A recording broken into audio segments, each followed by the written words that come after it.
Huh? Yeah. No, this is actually more Arizona. There's no saguaro in New Mexico. Yeah. It's too high elevation. So. Yeah. Yeah, like Tucson, and that's, yeah.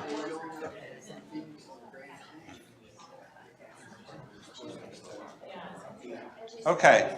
On a side note, this is the same template as I used last week, and it looked funny.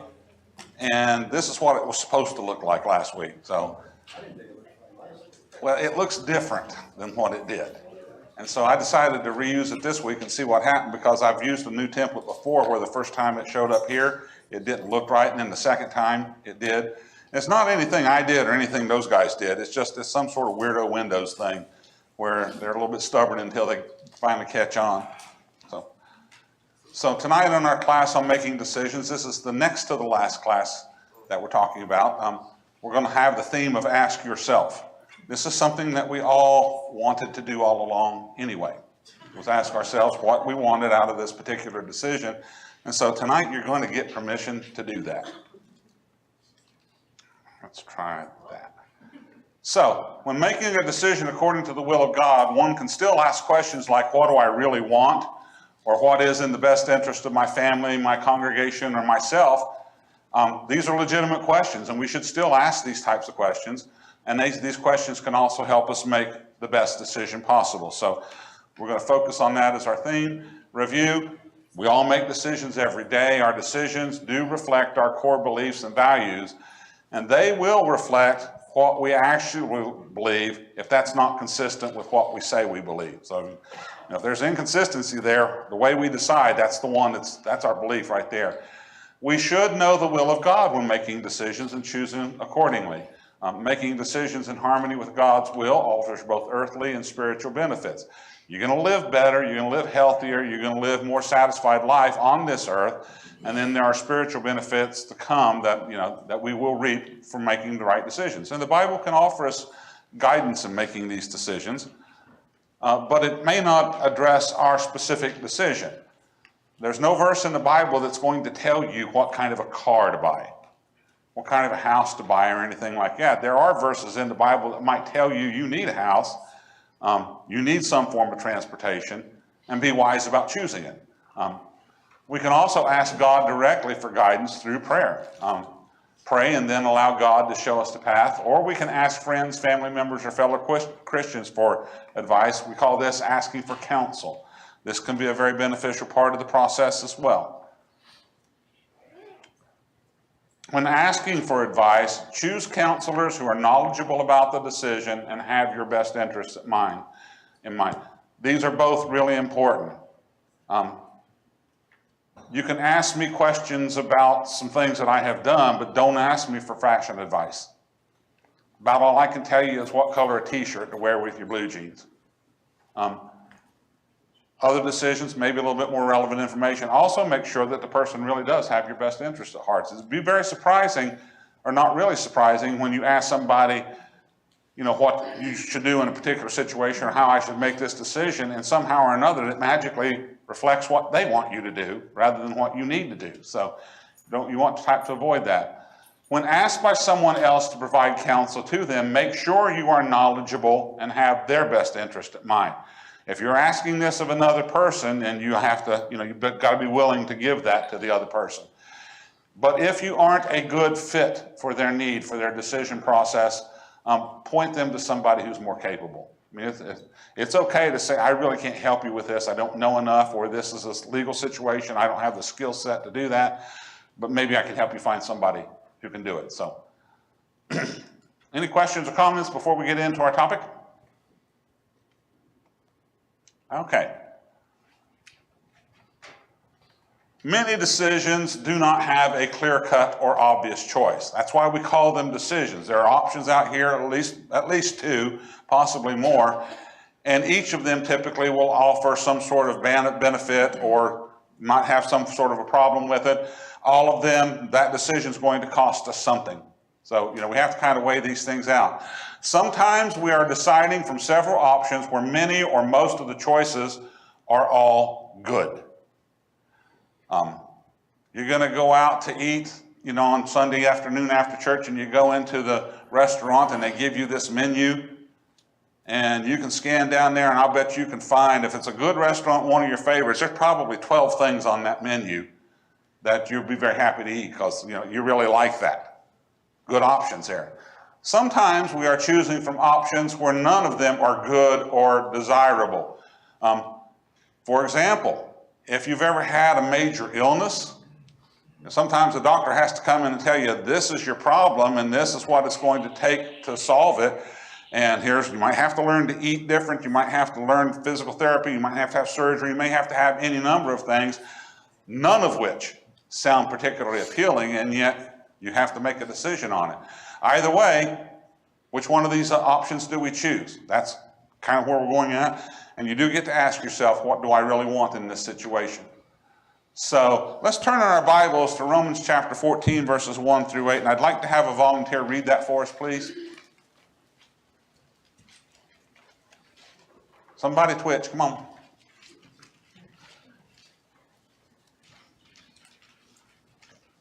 Verse 8, or 1 through 8. Yeah.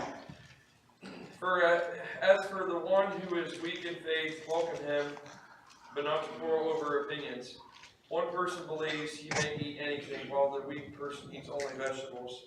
Let not the one who eats despise the one who abstains, and let not the one who abstains pass judgment on the one who eats, for God has welcomed him. Who argued to pass judgment on the servant of another? Is it before his own master that he stands or falls? And if he will be upheld, for the Lord is able to make him stand. One person esteemed one day as better than the other, while another esteems all days alike. Each one should be fully convinced in his own mind. The one who observes the day observes in the honor of the Lord. The one who eats in honor of the Lord, since he gives thanks to God, while the other one who abstains in honor for the Lord and gives thanks to God. For none of us lives to himself, and none of us dies to himself. If we live to the Lord, and if we die to the Lord. So then whether we live or whether we die, we are the Lord's. Okay. Going back and looking at verse 1, it says, now accept the one who is weak in faith, but not for the purpose of passing judgment on his opinions. In another context, I asked this question. I'm going to ask it here. You're probably fairly familiar with this particular passage. When you read it, study it, or anything like that, how many of us identify with the stronger brother or the stronger sister? Hands? Come on. Come on. Everybody does. And we always kind of take some solace in the fact that, well, I'm going to be the stronger brother or the stronger sister in this analogy. The people who I asked this before, they didn't raise their hands because they already knew it was a trick question. But really, when we look at this passage, we usually look at it in the context of Christian liberty, don't we? And there's two examples that are in the passage. One person eats meat, and the other person is vegan, what we would call vegan. The second example is one person esteems one day as higher than another, and another person esteems all days as basically the same. Now, what's interesting about the two examples that he gives us here is they are exclusionary. You cannot be a vegan and eat meat. You can eat meat and still eat vegetables, but you're not a vegan.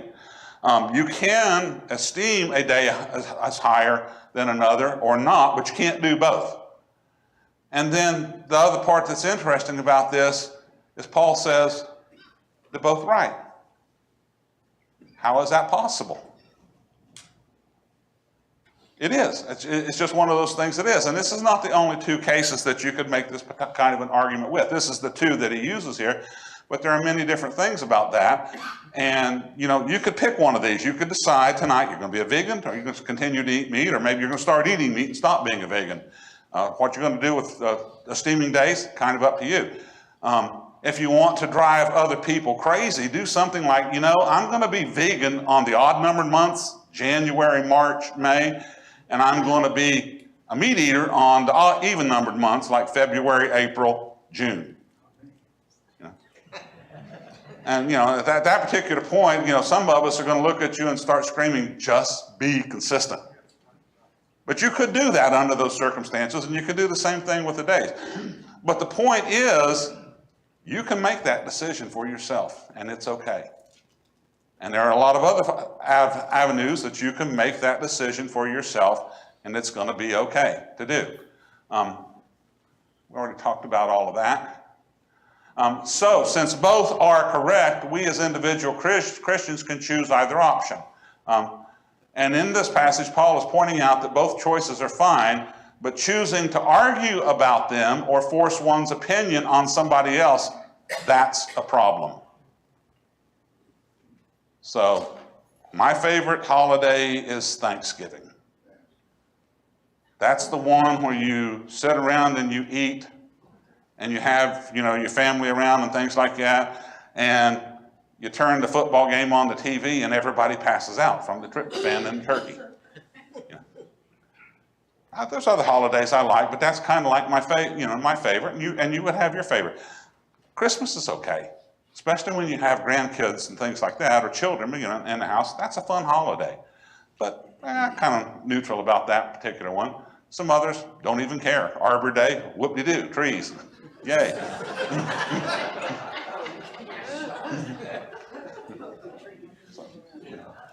So, you know, you can do this, and it's all fine, it's all good. We can laugh about it because we're not fighting about it, but, you know, some people will take it more seriously. Questions to ask ourselves, though, getting back to this. And I put the note at the top of this, go through the process first before you get to this particular point. What's the process?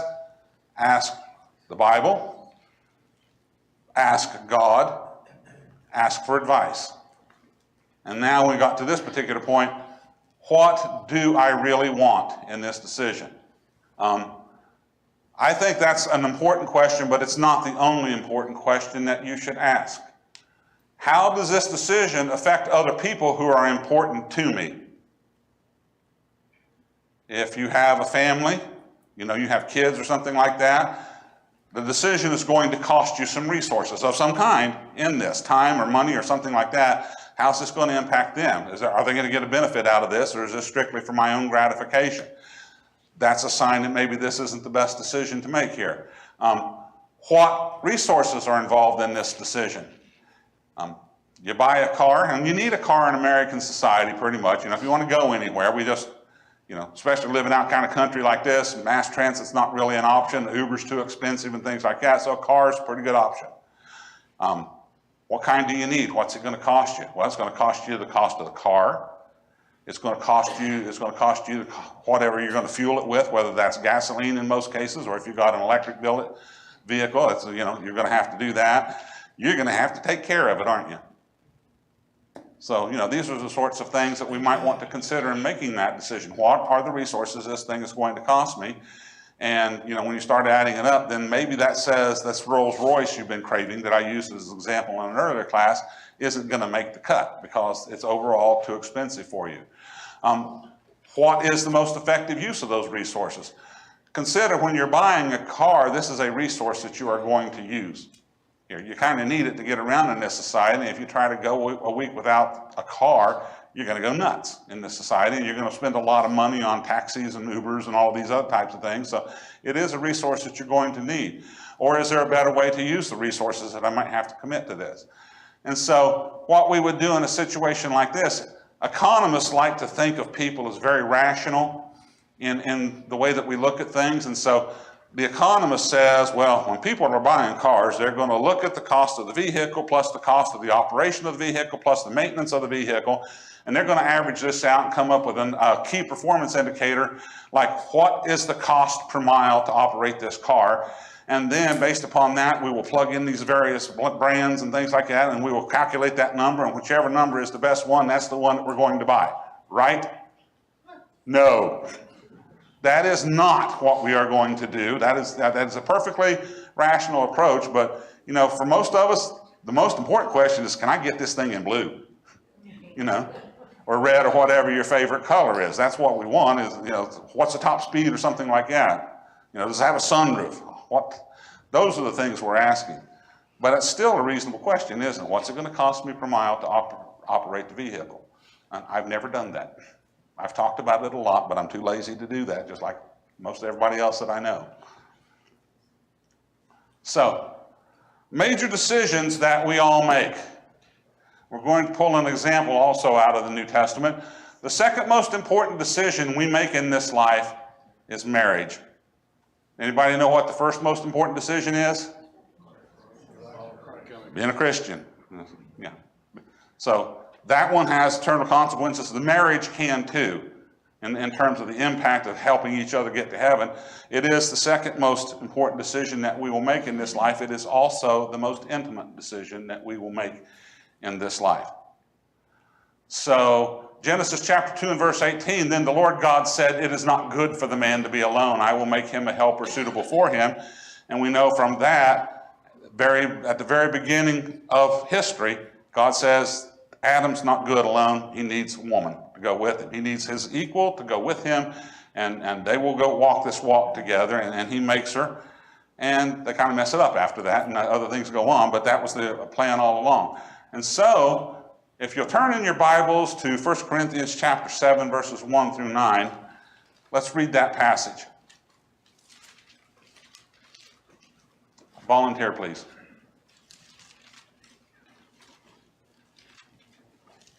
Now concerning the matters about which you wrote, it is good for a man not to have sexual relations with a woman. But because of the temptation to sexual immorality, each man should have his own wife, and each woman her own husband. The husband should give to his wife her conjugal rights, and likewise the wife to her husband. For the wife does not have authority over her body, but the husband does. Likewise, the husband does not have authority over his own body, but the wife does. Do not deprive one another, except perhaps by agreement for a limited time, that you may devote yourselves to prayer, but then come together again, so that Satan may not tempt you because of your lack of self-control. Now, as a concession, not a command, I say this. I wish that all were as I myself am, but each has his own gift from God, one of one kind and one of another. To the unmarried and the widows, I say that it is good for them to remain single, as I am. But if they cannot exercise self-control, they should marry. For it is better to marry than to burn with passion. Okay, so the Corinthian congregation wrote something to Paul and asked him questions about, should we get married? That kind of a thing. And Paul's answer, the short version is yes. It's okay to get married. He spends a little bit of time talking about the physical relationship of marriage, and that usually is a factor in going into being married. This is something that we all look forward to with anticipation, or at least we acknowledge its existence. And that's part of the marriage covenant, but it's a little bit bigger than that. But he kind of reaches an interesting conclusion. Is it good to marry? Yes. Absolutely. Is it good not to marry? Yeah, there are people who don't really need to get married, and don't have maybe the drive or the interest in it. There are people who want to get married and never find a suitable partner or something like that. But on the whole, it is good to marry, and most adults get married. It's a good relationship. It's a holy relationship. But you don't have to do that. It is your choice. The Apostle Paul chose not to marry, even though he had the right to do so, and he points this out in 1 Corinthians 9, verses 5, when the Corinthians seemed to be upset that he didn't let them support him while he was there, and he worked with his own hands. And he's talking about it in that context. He says, I also didn't get married. I had the right, just like any of the other apostles, but I chose not to do that. But he chose not to. If we decide we want to marry, we have a choice in who to marry. Now, in our culture, both parties going into the marriage relationship have a choice. So it's not a case of I get to do all of the choosing or she gets to do all of the choosing. It's, we choose each other. That is our custom. I like it. I think it's a pretty fair custom. But it's a big decision, isn't it? What are some things that we should think about when looking at a marriage partner? Their faith.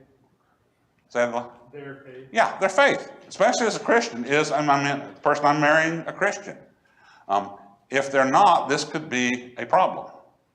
And most of us who are a little older, like probably older than maybe 26 even, know that you will see an example of some places where somebody didn't marry a Christian and it ended up being a bit of a problem or hardship for them.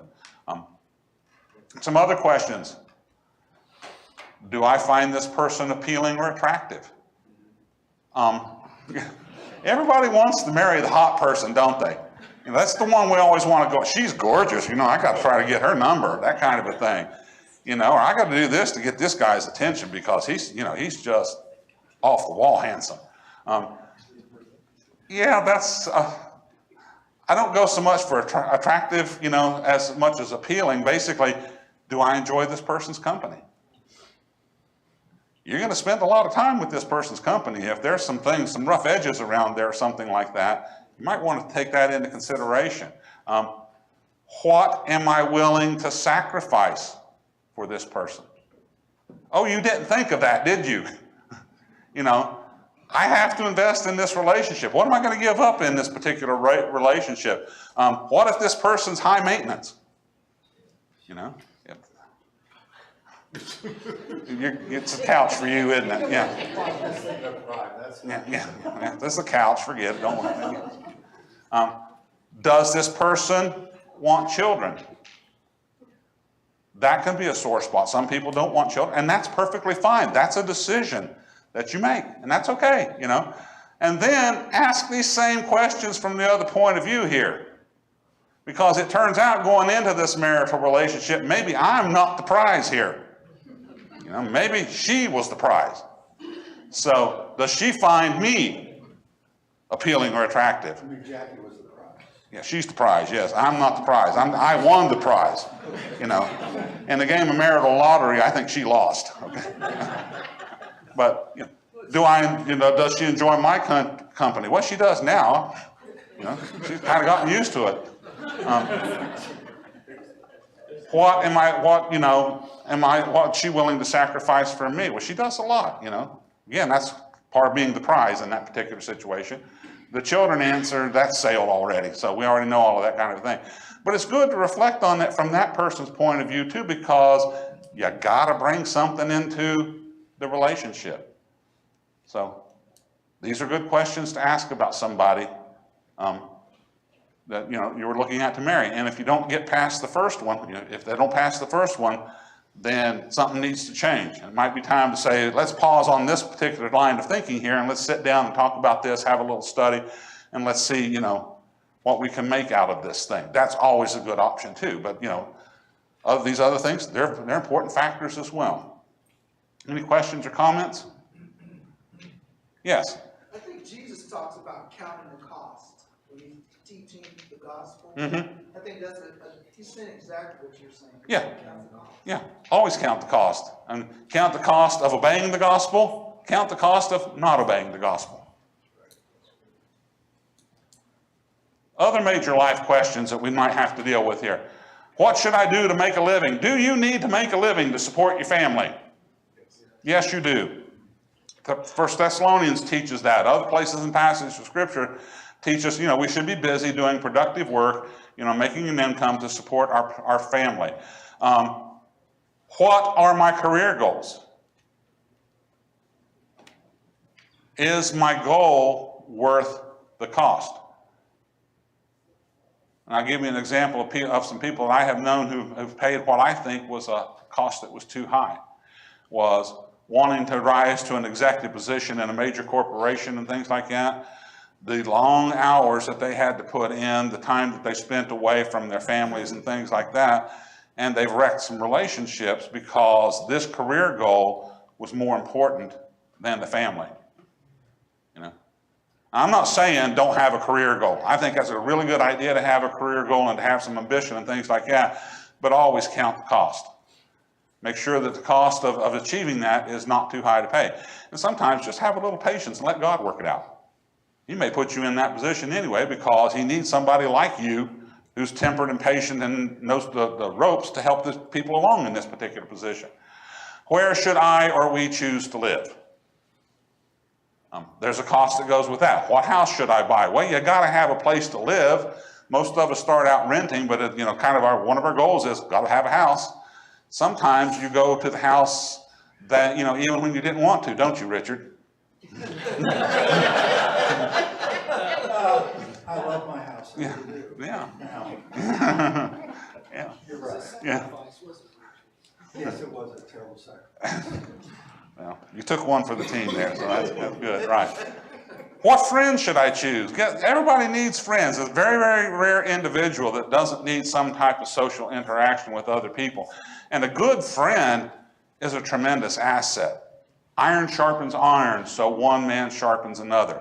That's a good relationship right there, where you have this friend works to make you better. And the congregation I went to when I lived in Seattle, we used to like to play touch football on Sunday afternoons, and there was a guy named Randy and I, tall, lanky, kind of skinny guys and things like that.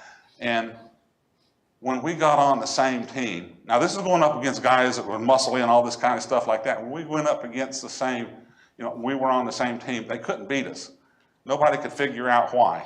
I still can't figure out why, but it was just the way that we worked together and played touch football. We were unstoppable, and it got to the point that they made Randy and I choose teams every Sunday afternoon because they were tired of us beating everybody. Iron sharpens iron in that situation. Still don't know what happened there. Should I end a damaging relationship? Well, if you can't repair it, if you can't get it straightened out, then sometimes that might be the only choice. That can be hard, can't it?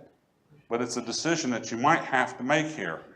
How should I invest my resources? You're going to have a fixed set of resources. The time that we are given is fixed. The money that we have is fixed. All of the things and gifts that God gives us are finite. So how do we use those things to the greatest effect?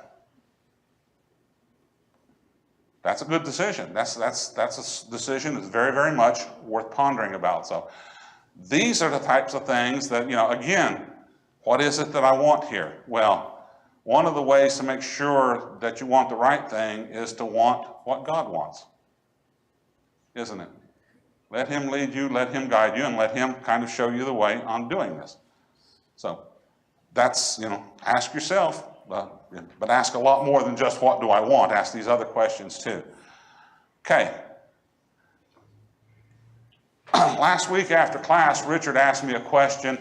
He said kind of basically what happens when decisions go wrong. I'm rephrasing the discussion a little bit here. Because do decisions go wrong? Absolutely. Nobody makes the best decision 100% of the time. People who study, personal dynamics and things like that say, if you can get the decision correct, the best decision 80% of the time, you are flat out knocking it out of the park right there. But that still means 1 out of 5 isn't going to work out the way that you thought about it. Don't make the best decision. Sometimes the decision itself is unwanted, repulsive, or there is no good outcome. For example, if you get a cancer diagnosis, what type of treatment program are you going to have to follow to do this? I will guarantee you In most cases, it will involve something, and it will be painful, and it will wear you out, and it will feel, and sometimes, like this is never going to end. And that could be a good outcome, isn't it? But you still have to make the decision. They may have options. You might have to consider surgery, chemo, radiation, some combination of them, or an experimental something. Nobody wants to have to, what I want to decide is I don't have cancer or I don't have this illness, but that's not an option. So we have to deal with these other circumstances here. No good outcome. As the maker of the decision, we are 100% responsible for the choice. So we asked the Bible, we asked God, we asked somebody for advice, and we followed it, and we made the wrong choice. Anyway, it didn't work out. Let me give you an example. I'm old enough now that I've had several different types of cars throughout my life. I've bought a couple new cars, I bought some used cars off a lot, and I have bought a few cars off of private individuals, people that I didn't actually know. And that last category, buying a car off of somebody that you don't actually know, that can be a bit problematic. If you've ever read a book or an article or a website or listened to a weblog or something like that on how to buy a used car, what's the number one thing they always tell you in that education session? Go to a reputable dealer. Well, if you're buying it off a private individual, you've already broken that. So number 2 on the list is take it to a mechanic. I remember buying at least 2 vehicles over the years where I bought it off of a private individual or one of those little corner, shady looking lots, in the middle of Groveport or something like that. I do remember that. Yes, this is a very specific example. And it turned out to be a disaster. I mean, it's like, got the car and things kept breaking down and stuff like that, and I couldn't get rid of it fast enough. And one of the reasons this happened is, guess what I didn't do? I didn't take it to a mechanic. And now looking back, I can blame Gene for that, because Gene didn't tell me to take the car to the mechanic. No, he didn't give me the advice. He didn't give me the advice to take it to the mechanic. And he's going to try that lame excuse. Well, I didn't even know you back then, What kind of excuses are for losers, right? No. Yeah, so he's going to play the legal loophole. But the point is, even when, even if he had advised me back then and I didn't do it, which I didn't, and it didn't work out, is it his fault? 100% responsibility for the decision is mine. So you kind of have to accept that. So, comment, Ricky? Yeah, I think, based on what you just said, if we talk to friends, pray to God about those decisions, when it does go wrong, that's when if our minds are open, that's when we get wisdom. And that's how we grow. Because, I won't do that again, based on that car example. Yeah. I won't do that again. You would think, yeah. Huh? I did it twice, though. I did it twice. Yeah. Huh? You do it right after the one you said. No, there was enough time in there that I completed that I forgot, Forgot I didn't do it the first time, but, I did it twice. So. But blaming somebody else was just about as silly as me blaming Gene for not telling you, not being there at my convenience to tell me to take it to a mechanic the first time. The bottom line is, if we were diligent in making the decision and it turned out wrong, we did everything that we could do. Now, there may have been some circumstance that we weren't aware of that was kind of a critical part of the decision-making process that we just simply didn't know, or it may be something got twisted up and we lost the decision that way. Either way, accept the circumstance. You ask somebody, especially, and I want to emphasize this because right now in our culture, we are not real big on accepting personal responsibility. If something goes wrong, it's your fault. Even if I'm the one that offended, it's your fault for, being the stumbling block. Don't be that way about this type of a thing here. If we weren't diligent for example, we did not take the used car to a mechanic, then perhaps the best course of action would be to learn from it. Gain the wisdom that that thing teaches you. But sometimes it's just not going to work. And it's good when it does, and when it doesn't, it doesn't. Any other questions or comments? It's important to note on this last part is that the best decision can change. One thing may make the best sense at one time, and then circumstances change, and then the best decision is not the decision that we made before. And we are allowed to pivot to a different decision. It may be harder to make that pivot than it was to make the decision in the beginning. But there are a lot of things where we can change our decision, and it's best to change our decision. Yeah, sometimes we've got to do that on the fly. And depending on what we're investing in that process, that can be a little bit scary, but yeah, we have to do that. So, anything else? Well, that's all I have for tonight. Appreciate your attention and your comments, and we'll finish this particular series